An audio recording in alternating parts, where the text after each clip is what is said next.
കുറേ നാൾക്ക് ശേഷം ഞാൻ ചിരിച്ചു. അതായത് ഭാവങ്ങൾ മാറുന്നത് ഇപ്പോൾ സീരിയസിലുള്ളത് പെട്ടെന്ന് കോമഡികൾ ഇങ്ങനെ ചിരിക്കുന്ന നമ്മളിൽ ഞെട്ടിപ്പോൾ ഓരോ സീലൊക്കെ നമ്മൾ അയ്യോ സുരാജിൻ്റെ ആണോ ചെയ്തിരിക്കുന്നത്. നല്ലൊരു പടം. അതായത് നിങ്ങൾക്ക് മസ്റ്റ് വാച്ച് ഫിലിമാണ്, ബോറടി ഇല്ലാതെ കാണാം. അതായത് കണ്ടുകൊണ്ടിരിക്കുക. അതായത് ഒരു ഭാവം പോലും ഇങ്ങനെ നമ്മളിങ്ങനെ ബോറടി അയ്യോ ഇത് വേണ്ട അങ്ങനെ തോന്നിയിട്ടില്ല. നല്ലൊരു പടം കണ്ടുകൊണ്ടിരിക്കാം. Okay nice. കഴിഞ്ഞ പടങ്ങളെയൊക്കെ അപേക്ഷിച്ച് വെച്ച് നോക്കുമ്പോൾ ഇത് സൂപ്പർ ആയിട്ടുണ്ട്. കോമഡിയൊക്കെ വർക്കൗട്ട് ആയിട്ടുണ്ട്, നന്നായിട്ടുണ്ട്. നല്ല രണ്ടുമാണ്.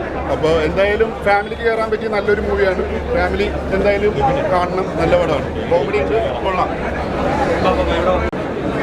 സംഭവം പ്രത്യേക അന്തരീക്ഷത്തിൽ ഉണ്ടാകുന്ന അല്ലേ അവരപ്ഷേഡാം അസംബന്ധ കഥാപാത്രം പോലെ നമുക്ക് ഒരിക്കലും സങ്കല്പിക്കാൻ പറ്റും. അത് വളരെ മൈന്യൂട്ടായ ഭാവം പോലും സുരാജ് ഗംഭീരമായിട്ട് ചെയ്തപ്പോൾ ഞാനിപ്പോഴും മുഴുവൻ കാണും. വളരെ മനോഹരമായിട്ട് ഗംഭീരമായിട്ട് തീവ്രമായിട്ട് ചെയ്തു. പടം ടോട്ടലി എനിക്ക് സംഭവം അഭിപ്രായമാണ്. എന്നുവെച്ചാൽ നല്ല രസമുണ്ടായിരുന്നു. ഇതിപ്പോൾ കൂടുതലും നമ്മുടെ ആൾക്കാർ മീഡിയൊക്കെയാണ്. ഇനി വേറെ നമ്മൾ അല്ലാത്ത ജനറൽ ഓഡിയൻസിൻ്റെ കൂടെ കാണണം.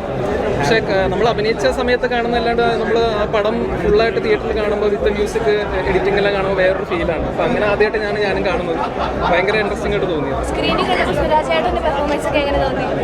നമ്മൾ നേരിട്ട് കണ്ടതാണല്ലോ. ആ സമയത്ത് നമുക്ക് സുരാജേട്ടൻ ആ ഒരു ലുക്കിൽ വരുമ്പോൾ തന്നെ നമ്മൾ ലൊക്കേഷനിൽ വെച്ച് തന്നെ ഭയങ്കരമായിട്ട് അതിശയിച്ചായിരുന്നു. കാരണം ഇങ്ങനെ ഒരു ലുക്കിൽ പുള്ളിയെ കണ്ടിട്ട് ഒരുപാട് വർഷങ്ങളായിരുന്നു. അപ്പോൾ ഇപ്പോൾ നേരിട്ട് പെർഫോം ചെയ്യുമ്പോൾ തന്നെ നമുക്കറിയാം പുള്ളിക്കാരൻ ഭയങ്കര അൺഎക്സ്പെക്റ്റഡ് ആയിട്ടാണ് ഓരോ റിയാക്ഷൻസും കാര്യങ്ങളൊക്കെ തരുന്നത്. അപ്പോൾ നമ്മൾ അതിൻ്റെ കൂടെ പിടിച്ച് നിൽക്കാന്നുള്ളതാണ്. ഇനി ഞാൻ അത്ര സിനിമകളൊന്നും ചെയ്തിട്ടില്ല. അപ്പോൾ പുള്ളിയെ പോലെ ഒരു ലെജൻഡറി ആക്ടറുടെ കൂടെ നിന്ന് പെർഫോം ചെയ്യുമ്പോൾ നമ്മളൊരിക്കലും മോശമാകാൻ പാടില്ല. അതിനുള്ളൊരു കഷ്ടപ്പാടുണ്ടായിരുന്നു. പക്ഷെ അത് ഇപ്പോൾ നേരിട്ട് കാണുമ്പോൾ സ്ക്രീനിൽ കാണുമ്പോൾ അത് മോശമായിട്ടില്ലെന്ന് തോന്നുന്നു. ശിവാർത്തിയൻ സാറിനെ അത് സൂപ്പർ അടിപൊളിച്ച് ഫാമിലി പടമാണ്. നല്ല പടമാണ്, കുഴപ്പമില്ല. സുരാജ് ഗ്രേസ് കോംബോ വീണ്ടും അത് സുരാജും ആരും നമ്മുടെ ന്യൂഇയറും ക്രിസ്മസ് ചിരി മാത്രമേ ഉള്ളൂ.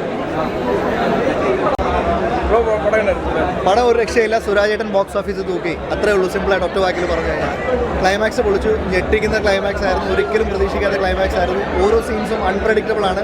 നമ്മൾ പ്രഡിക്റ്റ് ചെയ്യാൻ പറ്റില്ല. ഓരോ നിമിഷവും എന്ത് സംഭവിക്കും എന്ന് വെച്ചാൽ നമുക്ക് എക്സൈറ്റ്മെൻ്റ് ആണ്. അടിപൊളി പടം, സൂപ്പർ. Thank you. പടം കൊള്ളാം, നൈസ് മൂവിയാണ്. സിറ്റുവേഷൻസ് കോമഡീസ് നന്നായിട്ട് വർക്കൗട്ട് ആയിട്ടുണ്ട്. അതിൻ്റെ സോങ്സ് ആണെങ്കിൽ സിനിമയ്ക്ക് അനുയോജ്യമായ സോങ്സ് തന്നെയാണ്. ക്ലൈമാക്സിലെ സീൻസ് അത് മേക്കിംഗ് അടിപൊളിയായിട്ടുണ്ട്. ഒന്നും പറയാനില്ല, നല്ല രസമുണ്ട്. പെർഫോമൻസ് നന്നായിട്ടുണ്ട്. നല്ല രീതിയിൽ ക്രിസ്മസ് നല്ല ഇടിയില്ല. ഒരു ഫാമിലി ഒരു പടമാണ് സുരാജിൻ്റെ. Super fantastic